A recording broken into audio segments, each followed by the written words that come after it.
सबसे तीखे सवाल जिनका देना होगा जवाब, सामने बैठे शख्सियत का हर राज होगा बेपर्दा।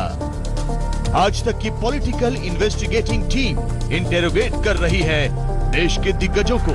इसी कड़ी में आज हमारे साथ AIMIM अध्यक्ष असदुद्दीन ओवैसी हैं। आज हमारी PIT टीम के सदस्य हैं अंजना ओम कश्यप, निशांत चतुर्वेदी और अशोक सिंघल। असदुद्दीन ओवैसी जी, आजकल आपकी जुबान में और आपके भाई अकबरुद्दीन ओवैसी की जुबान में कोई फर्क नहीं दिखता है। एक वक्त था जब आप चेहरा थे AIMIM की और वो जुबान थे। अब लगता है आवाज और जुबान, चेहरा और जुबान एक हो गई। 2019 की वजह से? नहीं, जबान वही है, पुरानी जबान है, मेरी सोच भी वही है। आपको ऐसा क्यों लगता है मुझे नहीं मालूम। मुझे ऐसा इसलिए लगता है क्योंकि मजहब की खुलकर बात करते करते अब आप परिवर्तन की भी, धर्म परिवर्तन की बात करने लगे हैं, दाढ़ी छोड़ने की बात करने लगे हैं। मतलब जरा सा जो पर्दा पहले रखते थे हटा दिया है साहब। नहीं, देखिए मैं आपको बता रहा हूं कि वो स्पीच जो है ना, आप उसको समझे नहीं। ये बताइए कि उर्दू में किरदार किसको कहते हैं, कैरेक्टर, सच्चाई किसको कहते हैं, ट्रुथ। मैंने कहा कि हम अपने किरदार से और सच्चाई से आपको दावत देंगे। अब इसमें फोर्सिबली कहाँ है? तो अफसोस ये है कि वो जो न्यूज एजेंसी ने जो तर्जुमा किया, उन्होंने इस अल्फाज को खा लिए। वो स्पीच आज भी है मेरी, मैंने बाद में उसको रीट्वीट किया, उस पर हमारे लोग बताया कि भाई इसमें लफ्ज किरदार और लफ्ज सच्चाई का इस्तेमाल है। अब अगर उसको वो खा लेंगे और आप लोग नहीं देखेंगे तो मैं क्या? ऐसे भाषण क्यों देते हैं सर जिस पर सफाई देना पड़े? आजकल आप भाषण नहीं भड़काते हैं। ना, कहाँ भड़काते हैं? मेरा काम भड़काना नहीं है, मेरा काम एक सोच देना है। और भाषण देना जरूरी है क्योंकि ये फ्रीडम ऑफ एक्सप्रेशन है, कॉन्स्टिट्यूशन में मेरा राइट है और मैं बोलूंगा। अब इसको तोड़ मोड़ के, या फिर अगर आप उर्दू नहीं समझ रहे हैं तो उसका जिम्मेदार मैं कैसे? क्या ये भी सोच समझ के क्या राहुल गांधी और मोदी जब गले लगते हैं पार्लियामेंट में, सदन में, उसको भी अलग एंगल दे देते हैं? क्या ये भी एक सोच दे रहे हैं आप कि ये गले इसलिए मिल रहे हैं कि दोनों के दोनों अकेले हैं? किस एंगल में, किस दिशा की सोच दे रहे हैं? सही है, बिल्कुल सही है। देखिए, अगर मैं आप में नो कॉन्फिडेंस मोशन लाता हूं पार्लियामेंट में और आपके गलतियों को मैं सामने नहीं रखता हूं और आपसे जाए गले लपेट लेता हूं, तो फिर क्या नो कॉन्फिडेंस है? यानी आप मुझ में, आप में कॉन्फिडेंस है। तो अब ये बताइए फिर। अच्छा, दूसरी बात, यही कांग्रेस के लोग बोलते हैं, अभी भी बोलते हैं कि ये इनके वजह से हमारा वोट कट रहा है। अरे भाई, आप जाके गले मिल जाएंगे मोदी से। नहीं, पर एंगल तो दूसरा दे रहे हैं ना। आपके दोनों सिंगल हैं, दोनों अकेले हैं, तो मैंने शादी नहीं हुई दोनों की, इसलिए गले मिल रहे हैं। मैंने ये सोच क्या है? वो एक लाइटर वेन में मैंने कहा। ये लाइटर वे में, लाइटर वे में बात करते हैं। लाइटर वेन में कहा, बिल्कुल सही है, बिल्कुल सही। क्या कहा था आपने? मैंने लाइटर वेन में कहा कि भाई अभी मिल रहे हैं क्योंकि वो फॉरेन टूर पर नहीं जा रहे हैं मोदी जी। क्योंकि फॉरेन टूर गए तो उनको गले मिलने की बहुत बड़ी आदत है और इनको भी बेचारे तो भी गले मिल गए। जो जनियोधारू हैं मिल रहे हैं। बेचारे मतलब अब वो क्या करेंगे अब बेचारे? ओवैसी जी, एक बात बताइए, 2019 हर किसी का फोकस वही है, या तो बीजेपी प्लस होगा या कांग्रेस प्लस होगा। कोई एक ऑप्शन क्यों बोल रहे हैं आप? कोई ना कोई अलायंस तो प्रेडिक्शन है। मैं ये जानना चाह रहा हूँ। नहीं, आपका प्रेडिक्शन है क्या? प्रेडिक्शन नहीं है, जो चीजें दिखाई देती हैं, तो बीजेपी प्लस या कांग्रेस प्लस? नहीं होगा। तो आपको क्या लगता है फिर क्या होगा? नहीं होगा सर। और आपकी पार्टी देखिए आज 2009 में नेशनल आप पार्टी, ये कहना चाहते कोई थर्ड फ्रंट आ जाएगा बगैर बीजेपी और कांग्रेस के? मुझे अपनी बात रखनी। 2009 में कांग्रेस को 210 सीट मिले, जो मिला क्या? सिर्फ घोटाले मिले। 2014 में मोदी को 280 मिले, मिला क्या? सिर्फ मॉब लिंचिंग मिली।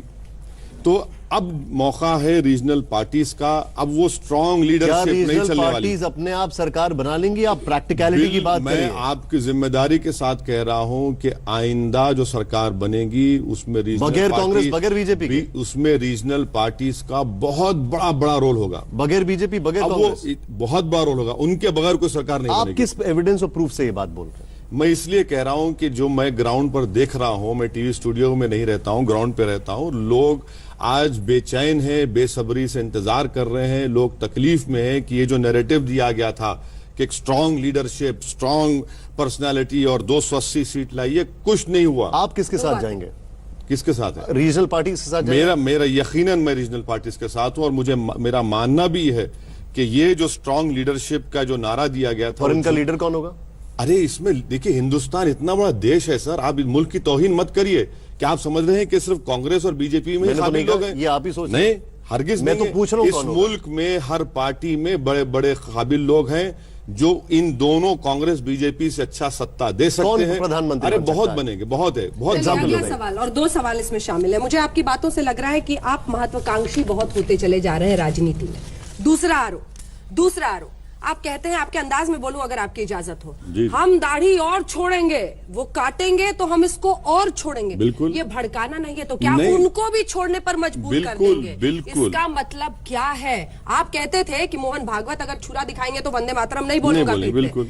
अब आप भी वही करना चाह रहे हैं? नहीं, मैं ये कह रहा हूं कि एक इंसान को जबरदस्ती पकड़कर लेकर जाकर उसकी दाढ़ी काट देना और उसको बोलना कि तू पाकिस्तानी है, ये कौन सी बात है बताइए?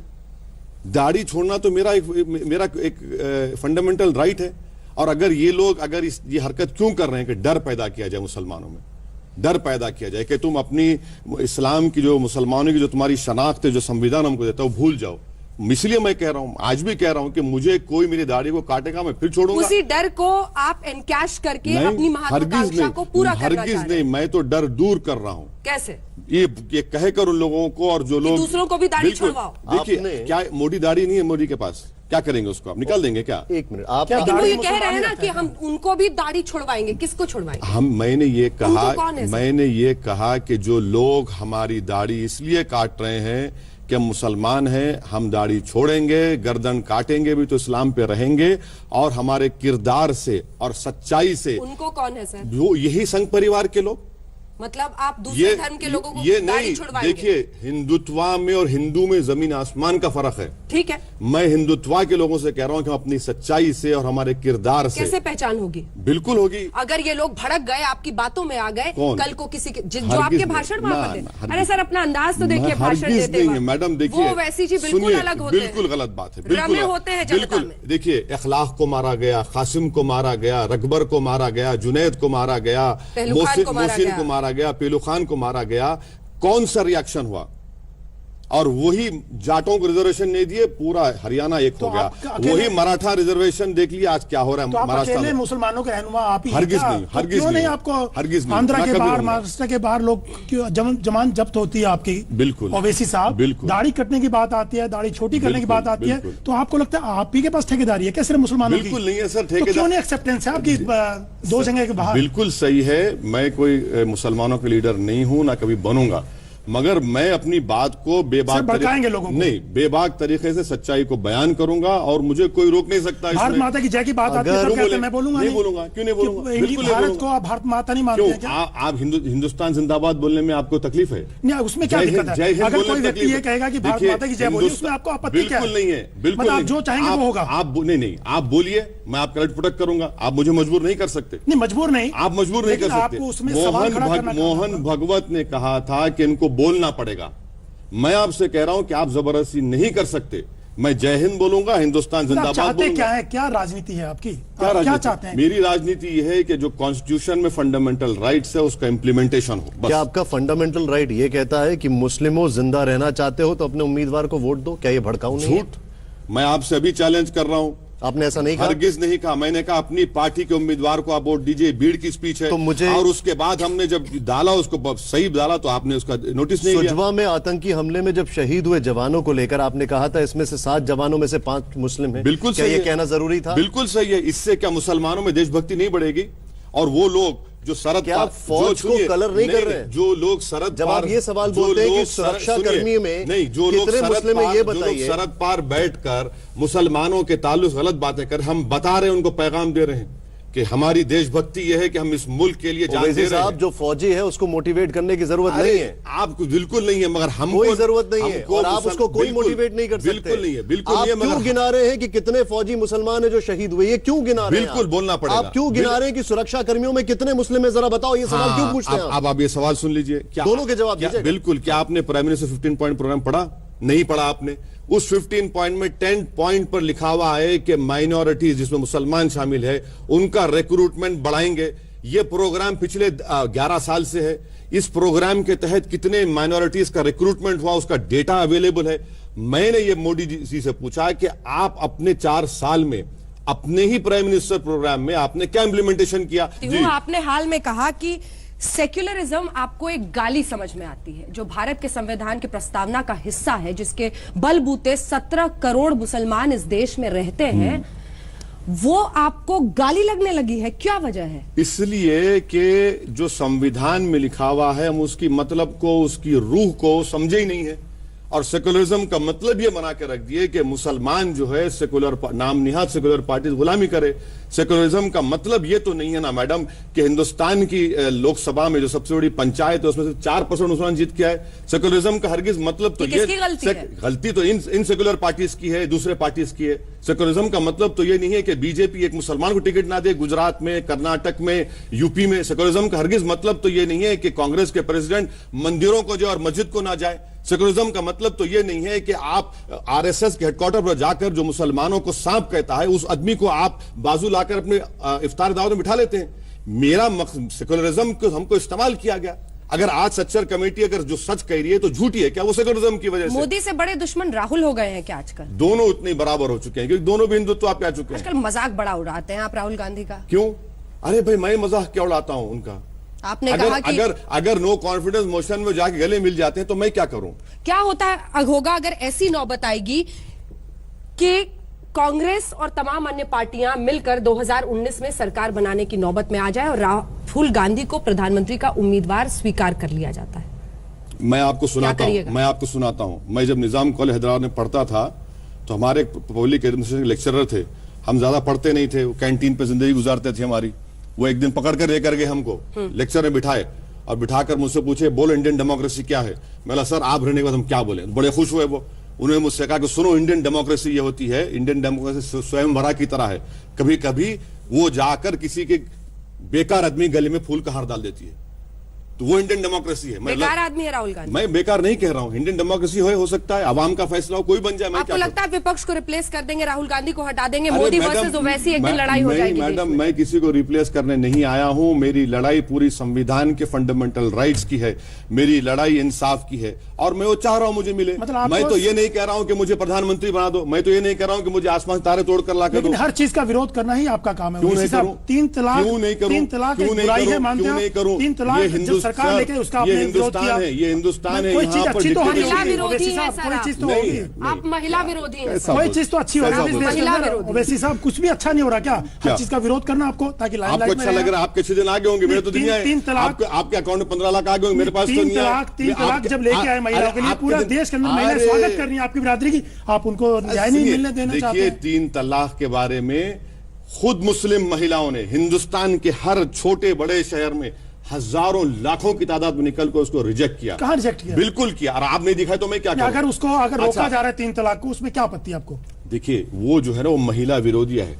आप मुझे बताइए सर, आप महिला अगर आप मुझे बताइए अगर किसी पे केस बुक कर दिए ट्रिपल तलाक, जो कमियां उसमें पॉइंट आउट कीजिए ना, सुनिए ना, पूरे तरीके से 3 तलाक को रिजेक्ट कर दिया। अरे नहीं सुना, आप सुनने तैयार नहीं। अगर कोई जेल को चला गया, कोर्ट सजा दे दी उसको 3 साल की, वो औरत क्यों रुका रहे 3 साल तक?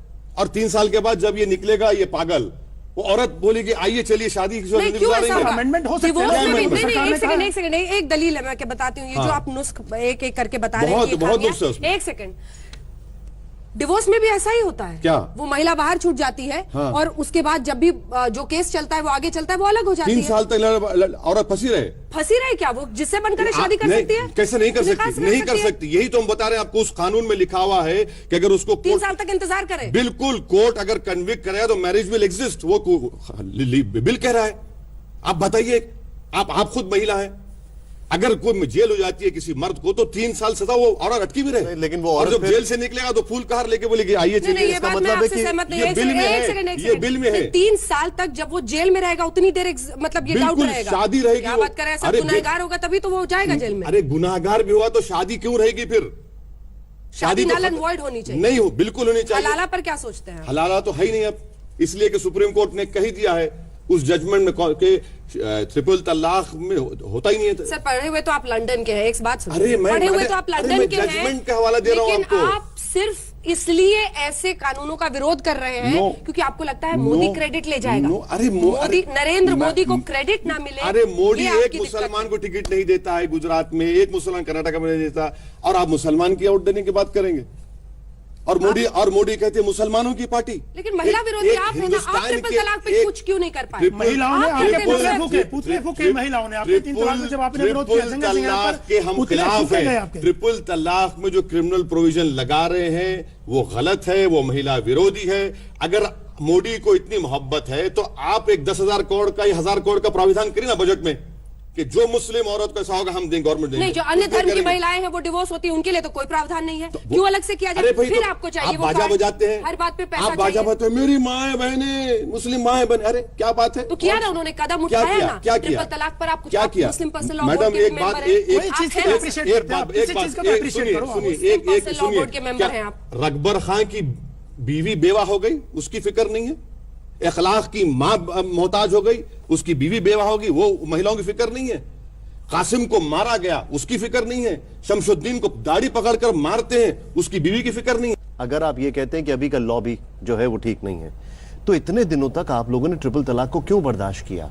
वो इतनी सारी महिलाएं परेशान होती रही, आप लोगों ने क्यों उसको सहन किया? सर आप चलिए, आपको भी जवाब देता हूं। आप लोग देखते नहीं है ना, हिंदुस्तान में मुसलमानों के कम्युनिटी में सोशल इवल्स को एरेडिकेट करने का काम कौन कर रहा है? ये लोग जो टीवी पे आके बैठते हैं, मुस्लिम पर्सनल लॉ बोर्ड, गली कूचों में, गांव में जाकर हम ये कह रहे हैं कि मैरिज एक सिविल कॉन्ट्रैक्ट है, इसमें आप क्रिमिनल प्रोविजन नहीं लगा सकते। इसका आप याद रखिए। हमारे क्रिमिनल प्रोविजन सिर्फ एक थ्रेट परसेप्शन है सर। अरे क्या बात है सर, थ्रेट परसेप्शन की वरना उदाहरण है किस तरीके से औरतों को छोड़ा गया है। थ्रेट परसेप्शन का लफ्ज इस्तेमाल होता है चीन के खिलाफ, पाकिस्तान के खिलाफ, वो थ्रेट परसेप्शन है हमको। अच्छा, घर की बंद चार दीवारी में पति कुछ भी करते रहे और महिला बर्दाश्त करे? सर आप थ्रेट बिल्कुल नहीं बर्दाश्त करें तो फिर क्या करें? सिविल कॉन्ट्रैक्ट है शादी, क्रिमिनल प्रोविजन नहीं है। अच्छा एक बात बताइए, अडल्ट्री के बारे में क्या ओपिनियन है आप लोगों को तीनों का? अडल्ट्री के बारे में बताइए। बिल्कुल गलत। मैंने आपसे पूछा कि ट्रिपल तलाक के दरमियान अगर महिला उत्पीड़न सहन करती है, परेशान होती है, वो ठीक है। आप लोग इतने दिन तक चुप रहे, वो ठीक है। आपको अगर कोई चेंजेस हुआ तो आपको कानून में दिक्कतें लग रही हैं। लगता है हम खामोश बैठे, तो फिर महिलाएं क्यों परेशान होती हैं? आपको लगता है हम खामोश बैठे? हरगिज नहीं है। क्या किया फिर आप लोगों ने? बिल्कुल हम कोशिश कर रहे हैं खत्म करने की, और आज भी कर रहे हैं कि जो मुसलमान ऐसा करेगा उसका सोशल बाइकआउट होगा। और हम आपसे ये भी गुजारिश करें, लाइए डेटा बताइए, चलिए डेटा बताइए। आप डेटा नहीं दे पाते और सिर्फ अपने मुसलमानों में नफरत पैदा करने के लिए कि महिलाओं से नाइंसाफी करते हैं। यकीनन ये सोशल ईवल है, यकीनन सोशल ईवल है। आपको मालूम सर 2 साल में 1 लाख महिलाओं की इज्जत लूटी गई हिंदुस्तान में। कौन जिम्मेदार है इसका? कौन जिम्मेदार है बताइए? जबकि हमने निर्भया का कानून बना दिया फांसी देने का। अब बताइए, आप फांसी दे रहे हैं मगर फिर भी महिलाओं का रेप हो रहा है, शेल्टर में मासूम बच्चों के से नाइंसाफी हो रही है। सर ये जो मर्द है ना, इसके दिमाग में जो गंदगी है उसको निकालना पड़ेगा, तभी जाकर ये महिलाओं से संघ और बीजेपी की निकालने की कोशिश की। अगर वो ताजमहल की सफाई की बात करते हैं। सवाल और है अशोक, एक सेकंड, क्योंकि ये वहां पर रहना जरूरी है। आप तो खुद कहते हैं कि आप बच्चों के लिए बहुत काम करते हैं, प्रोग्रेसिव हैं। मेरा सवाल आपसे ये है कि all India Muslim personal law board ने कोर्ट में क्या कहा था सर? कहा था कि वो बीवियों को पीट देंगे, मार देंगे जान से। बिल्कुल, वो नया नेक्स्ट हमने एफिडेविट दाखिल किया, उसमें हमने कहा, दूसरी बात भी कही, उसका भी जिक्र करिए आप, उसका भी जिक्र करिए। लेकिन आपने शुरू में कहा, तो ये तो सोच है सर। मैडम ये जो सोच है ना, ये जो हिंदुस्तान के क्यों आप पे भरोसा करें? आप मुझ पे नहीं, हर हिंदुस्तान के हर मर्द में ये गंदगी भरी हुई है। औरतों से कौन इंसाफ करता है? 2 साल में 1 लाख औरतों का रेप होगा, मासूम बच्चों का शेल्टर होम में रेप होगा। अब बताइए क्या करेंगे? हम तो कानून बना दे कैपिटल पनिशमेंट। लेकिन हलाला तो इंस्टीट्यूशनलाइज रेप है ना? नहीं, आपको अपने मजहब की नाराजगी मोल नहीं लेनी है, इसलिए आप आवाज नहीं खोलते। हरगिज नहीं। अगर हलाला हो रहा है, रेप का केस बुक होना चाहिए उसके ऊपर। इसका इस्लाम से कोई ताल्लुक ही नहीं है, कोई ताल्लुक नहीं है। ताजमहल की सफाई अगर हो रही है उसमें भी आपको आपत्ति है? आप कह रहे पहले संघ और बीजेपी के नेताओं का दिमाग साफ होना चाहिए। देखिए, अगर सफाई हो रही तो आपको आपत्ति है, उसमें भी आपत्ति है। औरतों का, बच्चों का रेप हो रहा है, कौन कर रहा है? आसमान से एलियंस आ रहे हैं? मर्द ही तो कर रहा है ना, मर्द ही तो कर रहा है। अगर उनका गंदगी साफ कौन साफ करेगा? सर पहले इंसान की गंदगी साफ करिए पहले, तभी जाकर। ताजमहल की अगर सफाई कर रहे हैं योगी आदित्यनाथ, सफाई की बात की जा रही है, उसमें भी आपको आपत्ति है? और उससे पहले क्या बोलते हैं कि ताजमहल क्या था? क्या कहते हैं संघ परिवार के लोग? सच नहीं कहते क्या कि आक्रमण की निशानी है वो? क्या निशानी? कहना है कि मुगल आए और यहाँ पर अपनी उन्होंने इमारतें बना दी हैं। तो इसका मतलब ये है कि फिर जो इनसे पहले जो जैन मजहब थे उनका क्या हुआ, जो बौद्ध थे उनका क्या हुआ? कहां तक रुकेगी बात? राजस्थान मध्य प्रदेश में खड़ा होंगे क्या? क्योंकि जहां जहां मुसलमान होते हैं वही आप जाते हैं चुनाव क्यों? लड़ने। क्यों नहीं जाएंगे, बराबर जाएंगे। इलेक्शन लड़ना है, हमारी जिंदगी का मकसद है। मैं तो कोई रोड का कॉन्ट्रैक्टर नहीं हूं, ना मेरे पास कोई इरिगेशन का कॉन्ट्रैक्ट है, ना मैं 2G 3G का वो काम करता हूं, ना मेरे पास कोई मीडिया चैनल है। मेरा काम इलेक्शन लड़ना है, लड़ना इलेक्शन। राजस्थान और मध्य प्रदेश अभी फैसला नहीं हुआ, लेंगे फैसला, लेंगे। फिर भी किसी एक राज्य पर, मध्य प्रदेश पर सर, एनआरसी के ड्राफ्ट पर आपकी क्या राय है? ड्राफ्ट है, वो फाइनल नहीं है। उस पर क्या राय है? और वो घुसपैठी का अमित शाह इस्तेमाल किया, इसका सुप्रीम कोर्ट ने घुसपैठी का इस्तेमाल किया। अमित शाह को अपने अल्फाज वापस लेना पड़ेगा, इसलिए कि उनके बगल में बैठकर राजनाथ सिंह ने घुसपैठी का इस्तेमाल नहीं किया। जो हो रहा है झूठ का, एनआरसी का जो ड्राफ्ट का काम हो रहा है, ये सही है गलत है? एनआरसी का काम देखिए, 1200 करोड़ रुपए खर्चा हुए, 50,000 एम्प्लॉइज काम किए, 9,000 आउटसोर्स हुए, और क्या कर रहे हैं हम लोग? खुद बीजेपी के 2 MLAs का नाम नहीं, चीफ मिनिस्टर आसाम के सिक्योरिटी पर्सनल का नाम नहीं, फखरुद्दीन अली अहमद प्रेसिडेंट के भाई के खानदान का नाम नहीं, जबकि फखरुद्दीन अली अहमद के बेटे JNK के चीफ जस्टिस रह चुके हैं। लेकिन बता रहे हैं कि उसमें अभी करेक्शंस होंगे। करेक्शन होंगे, हो सकता है होंगे, बिल्कुल। लेकिन आपको ये पूरी एक्सरसाइज के ऊपर आपकी क्या राय? देखिए, ये एक्सरसाइज हो रही है, एक्सरसाइज हो तक घुसपैठी नहीं कह सकते उनको। अवैध घुसपैठियां क्यों नहीं कह सकते? बिल्कुल नहीं कह सकते, बिल्कुल कह सकते, नहीं कह सकते। आप सुप्रीम कोर्ट क्या राजनाथ सिंह ने कहा? अवैध रूप से नहीं, आप छोड़िए राजनाथ सिंह, क्या इलीगल? आप होम मिनिस्टर हैं, आप होम मिनिस्टर हैं, सर फैक्ट्स के साथ आप होम मिनिस्टर हैं ना। इलीगल इमिग्रेंट्स कहते हैं जो अवैध रूप से आया हो, छुप कर आया हो, हिंदुस्तान का नहीं, हिंदुस्तान का होम मिनिस्टर उस लफ्ज को हमारी सबसे बड़ी पंचायत में इस्तेमाल नहीं करता। सुप्रीम कोर्ट ने भी वार्न कर दिया है। आप कराइए। अच्छा, आप बोलते हैं ये वेस्टर्न पाकिस्तान के लोग जम्मू में, उनको क्या कहेंगे आप? जो चकमा रेबल्स अरुणाचल प्रदेश में जो हिंदुस्तान की फौज के खिलाफ, उनको क्या कहेंगे? इंग्लैंड कह रहा है कि आपके 1 लाख हिंदुस्तान के लीगल ले लीजिए। मोदी बोले नहीं लेते। 50,000 वो ट्रंप रोक के रखा है, आइस की ले लीजिए, आप नहीं लेते। क्या करना चाहिए सरकार को? अगर 1 लाख लोग भी बचते हैं 40 लाख में से, एनआरसी का फाइनल आप क्या कहना चाहते हैं? हो सकता है कि 1 लाख भी ना बचे, पूरे आ जाए। आप क्या कहना चाहते हैं? एक आदमी आ जाए, पूरा आ जाए। हो सकता है कि कागज हो उनके पास, लेगेसी का डॉक्यूमेंट हो, आप ये कहना चाहते हैं डॉक्यूमेंट ए हो, डॉक्यूमेंट बी हो, वो बता दें शायद। आप ये कहना चाहते हैं अगर 2 भी बच जाएगा, बांग्लादेश तैयार नहीं है, क्या करना चाहिए सरकार? अब इनको बताना चाहिए, बताइए, इनसे पूछिए। नहीं, ये सरकार में क्या करेंगे ये? आप वेस्टर्न पाकिस्तान के लोग जम्मू में बैठे नहीं कर सकते, चकमा रेबल्स अरुणाचल प्रदेश में बैठे आप कुछ नहीं कर सकते। इंग्लैंड कह रहा है कि भैया लेके जाओ। वो तो कह रहे हैं देश भर में एनआरसी करेंगे। हाँ, देश भर में एनआरसी होना चाहिए। अरे मैडम, त्रिपुरा में करिए। ये जो चीफ मिनिस्टर बीजेपी, त्रिपुरा की तैयारी, ये जो चीफ मिनिस्टर है, इसकी पैदाइश कहां की है? 71 की है। ये भी फंस जाएगा। करिए, त्रिपुरा से स्टार्ट करिए। चलिए, ये बताइए आपकी बोली से कि दाढ़ी छोड़ेंगे, उनकी दाढ़ी छुड़वाएंगे मुसलमान अपने। मैडम, ये जो सुनिए आप, ये जो हिंदुस्तान, ये जो और आरएसएस की इतनी मदद कर रहे हैं। नहीं, आप गलत कह रहे हैं, आपकी राय गलत है। ये जो मुल्क में जो खौफ दहशत का माहौल है कि गाय के नाम पे मुसलमान, गाय के नाम पे दलित और दाढ़ी के नाम पे पाकिस्तान, ये ऐसे माहौल में आवाज उठाना जरूरी है। अगर हम खामोश बैठ जाएंगे तो आने वाली नस्ल कहेंगे कि हमारे जो बड़े थे वो गूंगे हो चुके थे, और यही टाइम है बोलने का। ये मेरा फंडामेंटल हिंदू राइट है। पाकिस्तान पे क्या कहेंगे? शशि थरूर ने जो हिंदू पाकिस्तान कहा, हालांकि उनकी पार्टी ने अपने आपको थोड़ा अलग रखा उस बयान से, आपको लगता है कि कुछ ज्यादा ये बयानबाजी हो रही है? हिंदुस्तान कभी पाकिस्तान नहीं बनेगा इंशाअल्लाह ताला। ये हमारे पास फंक्शनल डेमोक्रेसी है। पंडित नेहरू से लेकर हमने इलेक्शन करवाए सिवाय के इमरजेंसी के दौर में, कभी नहीं बनेगा। और देख लीजिए पाकिस्तान में क्या हुआ, हाफिज सईद हार गया, वो तमाम जो कट्टरपंथी जो टेररिस्ट ग्रुप थे पूरे हार गए। वो बताइए फिर आप, हिंदुस्तान एक फंक्शनल डेमोक्रेसी है। और ये बार बार मुझसे क्यों पूछते पाकिस्तान के बारे में? कोई दाढ़ी वाला दिख गया पाकिस्तान, मुझे क्या करना है पाकिस्तान से? नहीं, आप एक नेता हैं, सांसद हैं। अरे छोड़िए ना, मुझे क्या करना है पाकिस्तान? 70 साल पहले हमने छोड़ दिया, हमने गए नहीं। आपसे हिंदुस्तान के लिए सवाल पूछ लेता हूं, और ये सवाल मैं आपसे पूछने वाला था एनआरसी को लेकर। जब आप लोग एनआरसी का हम लोग जिक्र करते हैं तो आप बोलते हैं कि घुसपैठिए मत बोलिए, ये मत बोलिए। देखिए, राजनाथ सिंह ने कहा, पॉइंट नोट सर, आपने अपने चैनल पे राजनाथ सिंह का स्टेटमेंट लाइव दिखाया। अगर कोई वहां से इलीगली आया है तो आप चाहते हैं कि वो इस देश के रिसोर्सेज पर देश के रिसोर्सेज को खत्म प्रक्रिया पूरी हो जाए, और उसके बाद, और इस बात को याद भी रखिए आप कि हम यूनाइटेड नेशंस के कई डिक्लेरेशंस और ट्रीटीज को साइन कर चुके हैं। हम आपसे सिर्फ इतना ही कह रहे हैं कि ये बीजेपी से कहिए, वेस्टर्न पाकिस्तान के जो लोग जम्मू में क्या करेंगे, जो चकमा रेबल्स अरुणाचल प्रदेश में क्या, फिर कश्मीरी पंडितों पे आप क्या कहेंगे? कश्मीर, सर बहुत अच्छा सवाल किया। मैं आपसे जिम्मेदारी के साथ कह रहा हूं कि असदुद्दीन ओवैसी इज्जत के साथ उन कश्मीरी पंडित की वापसी का ख्याल है। और मैं पूछना चाहता हूं मोदी अमित शाह से, कितने पंडितों को लेकर गए आप 4 साल में? एक को नहीं लेकर गए। और जब इलेक्शन आएगा तो कश्मीरी पंडित कौन ले जाते? बराबर मैं तायद में हूं, कश्मीरी पंडित लेके जाइए जम्मू को। आप नहीं लेकर गए, आप तो उनका वोट हासिल किए। ये तो नाकामी है उन लोगों की। एक बात जो मोदी की आपको अच्छी लगती हो, क्या नरेंद्र मोदी की क्यों अच्छी लगे मैडम?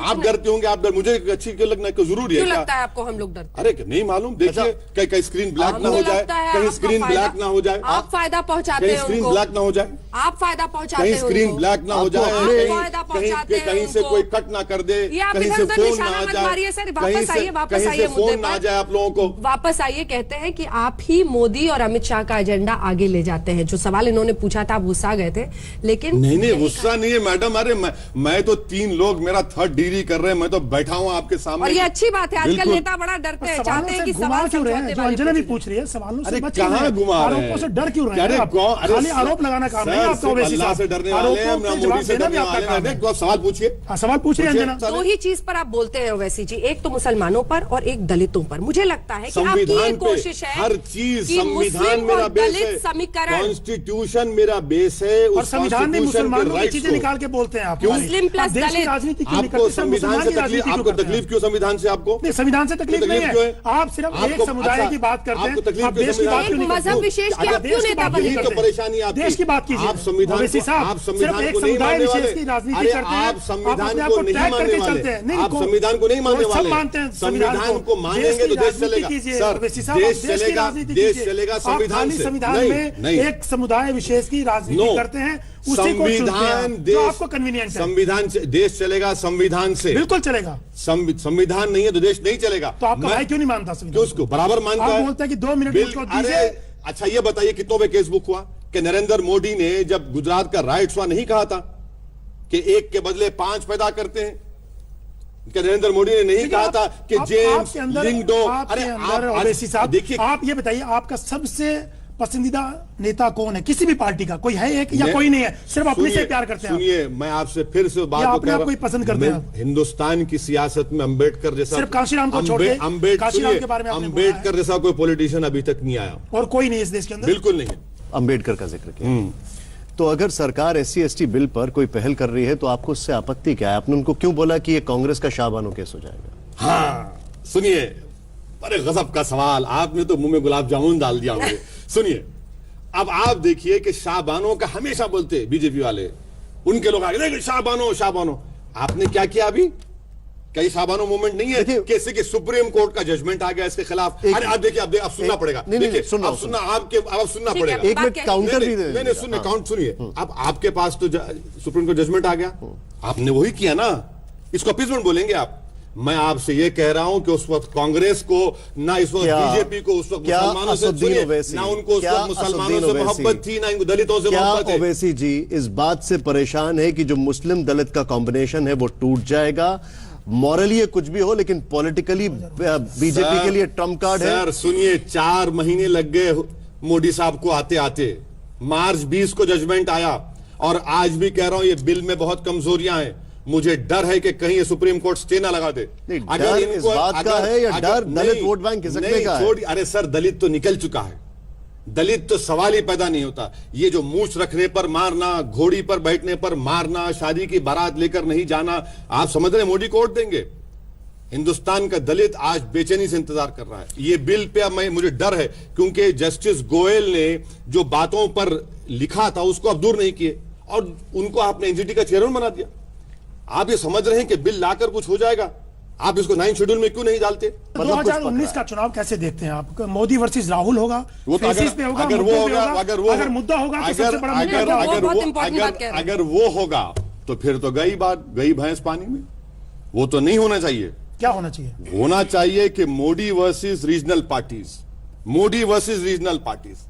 बीजेपी चाहती है कि मोदी वर्सेस कांग्रेस हो जाए, वो हम होने नहीं देंगे। आप खुल के कह रहे हैं कि राहुल गांधी जहाज डुबो देंगे? नहीं, हम देखिए, कांग्रेस भी जानती है इस बात को, कांग्रेस भी जानती है इस बात को कि सबको लेकर ही कुछ किया जा सकता है।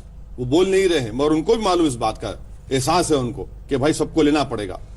2019 के पहले एक और बहुत बड़ा मुद्दा आने वाला है जी, आपका फेवरेट मुद्दा, जिसमें आप वकील भी हैं, राम मंदिर। हाँ, साधु संत कह रहे हैं कि राम मंदिर तो बनेगा चाहे फैसला कुछ भी है। हाँ देखिए, अब आप बताइए, उनको पूछा, बुलाइए उन लोगों को हम संविधान की बात कर रहे हैं, वो बोल रहे हैं संविधान की धज्जियां उड़ा देंगे, कोर्ट को नहीं मानेंगे, सुप्रीम कोर्ट के।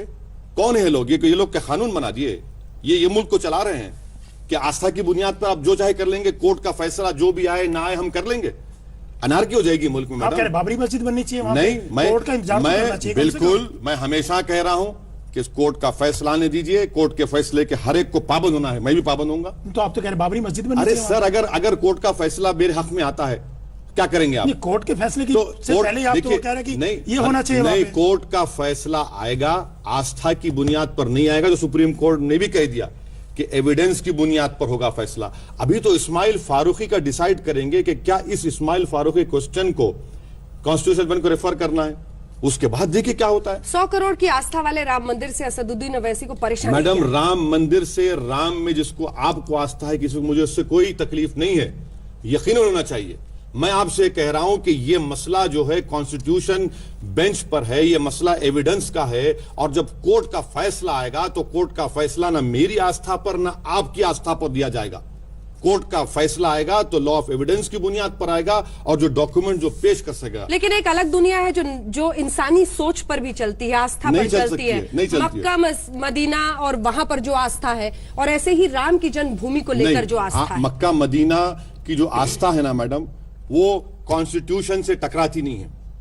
मक्का मदीना मेरे लिए बहुत अजीज है, मगर मुझसे ज्यादा हिंदुस्तान यहां पर है, मेरा मुल्क मेरे लिए है। वो कॉन्स्टिट्यूशन से टकराती है या फिर मुट्ठी पर ऐसे लोगों से टकराती है जो ये मानते हैं कि नहीं हमारी नाक चलेगी। किसकी नाक चलेगी? मतलब हर हाल में मस्जिद को ही हम महत्वपूर्ण मानेंगे, उसी की सुप्रीम कोर्ट का फैसला अगर आएगा तो आपको ही मानना पड़ेगा, मुझे ही मानना पड़ेगा ना। आप ये क्यों भूल जाते हैं कि कोर्ट ने नहीं कहा था कि कोर्ट से बाहर सेटलमेंट करने की कोशिश करो। मैडम देखिए, उसका क्या अर्थ था? सुनिए, वो भी तो जस्टिस कहर ने ही कहा था। जस्टिस कहर ने कहा सिविल प्रोसीजर एक्ट के तहत अगर पूरे पार्टीज राजी हुए तो, खुद दूसरी तरफ राजी नहीं हुए, हम क्यों नहीं होते? बिल्कुल आपका दिल क्यों नहीं बड़ा? इसलिए नहीं, इसलिए कि सुप्रीम कोर्ट ये आखिरी अपील कोर्ट है, एपेक्स कोर्ट है, इसके बाद कोई कोर्ट नहीं। वही तो कह रहा है सर कि दिल खोलिए, बड़ा कीजिए जरा। नहीं, सुप्रीम कोर्ट सिर्फ एक ओरल ऑब्जर्वेशन था, ये ओरल ऑब्जर्वेशन था, तो मतलब था उसका। अरे जब हम देखिए, माजी में कई कोशिशें हुई, वो नाकाम साबित हुई।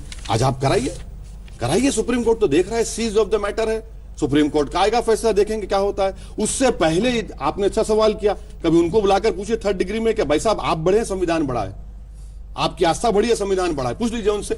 दिल तो छोटा हो गया। अरे दिल का नहीं है मामला, दिल हमारे है। नहीं, कभी जस्टिस कहर ने कहा